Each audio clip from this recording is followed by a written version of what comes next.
Hey everybody, Andrew McFadyen-Ketchum here on Mother's Day. I'm going to post this on Monday, the day after Mother's Day, but I'm recording it on Mother's Day. It's a beautiful day here in Nashville. It just seems mildly appropriate in one way or another to finish reading my second book, Visiting Hours, which came out with Stephen F. Austin University Press on March 12th. To finish up reading it to you today.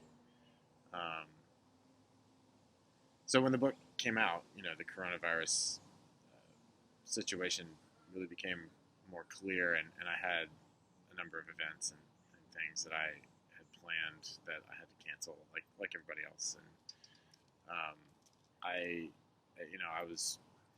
wasn't really that disappointed. I was so happy the book came out. I started writing this book in 2007, and then I was done with it in 2017, and I started submitting it then, and still made some revisions. It took 3 years so it took 13 years for this book to come into existence.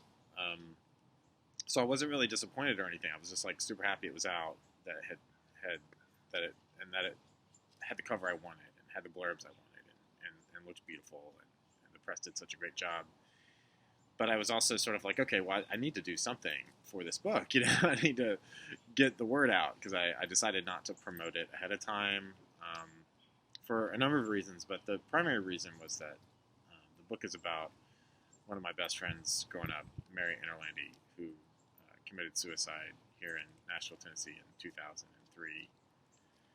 And it just felt to me like I wanted the book to just sort of happen, and to just exist. I didn't want to have some sort of build up and promote it, and I wanted it to sort of drop and be there, and to exist in that moment, and until now and in perpetuity. And I was taking a shower, I think, and it occurred to me, why don't you just, instead of, like, I thought about doing a live Facebook reading or like whatever, and I thought, you know what, I hadn't even read the book as a physical book at that point. I said, you know what, I'm just going to read it from poem 1, 2, 3, 4 until it's done. And I planned to do it every day, and of course that became difficult for all sorts of reasons. But as I got closer to the end, I found myself wanting to spend more and more time. So in fact, the last time I posted was like last week, a week ago, and I'm finding that it's very difficult to leave this book. I keep putting off reading this final poem. It's a page, it'll just take a minute, and I'm just really I feel like this book was meant to do a lot of things. I wrote it just knowing I wanted to write a book about my friend, and I guess it eulogizes somebody who's no longer here, and I didn't really think about the consequences of that or what it really meant, and now I'm realizing, that it allows her to live, and to live on, and I knew that, but I didn't really understand it, and so it's just turning out to be a more emotional experience than I anticipated. So I've been putting it off. I don't want it to be over. I'm going to find ways to get this book out there throughout all this and for the rest of my life, I suppose, in various ways. And this has been the first way to do it, really. And it's been a real pleasure. I'm sorry, by the way, that I don't have something more cheerful to read you during all of this. But this is what I've been working on for a third of my life. So this is the last poem. This is called Epistle. Of course, he'll deny everything. No snowed under field of headstones, no overcast gloomed by city lights, no ewes aghast in border rows. No, he'll say, we didn't spend the night huddled against a snowbank in our down vests and boots.